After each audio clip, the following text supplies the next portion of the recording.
गुरुवार महिला माध्यमिक महाविद्यालय मालकानगिरी ठारे जिला स्तरीय स्काउट गाइड प्राथमिक आलोचना चक्र जिला शिक्षा अधिकारी चित्तरंजन पाणिग्राही सभापतित्व में उद्घाटित हो जाइए। आलोचना चक्र में शिक्षा अधिकारी श्रीजुक्त पाणिग्राही पौराहित्य करथिबा बेले मुख्य अतिथि भाव में राज्य ट्रेनिंग कमिशनर सुरजित सेन, सम्मानित अतिथि अतिरिक्त जिला शिक्षा अधिकारी भागीरथी बेहेरा, अन्यतम सम्मानित अतिथि अतिरिक्त शिक्षा अधिकारिणी मंजुलता भोई, मुख्य अतिथि भाव महाविद्यालय अध्यक्ष दुष्मंत कुमार जेना, जिला शारीरिक शिक्षा अधिकारी कार्तिक चंद्र बेहेरा, जुग्म संपादक शरद चंद्र दास, राज्य संयोजक सुशीला हियल, संयोजक संजीव कुमार वैद्य प्रमुख उपस्थित थे।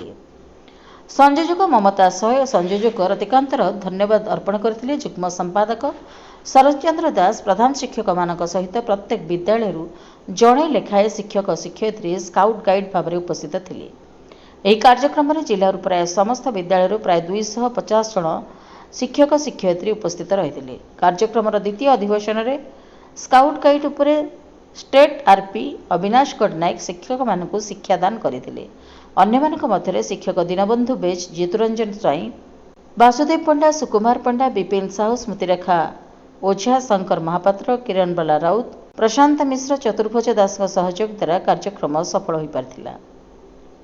मालकानगिरी जिल्लारू Prashant Kumar Sagaria report, prime TV Odisha.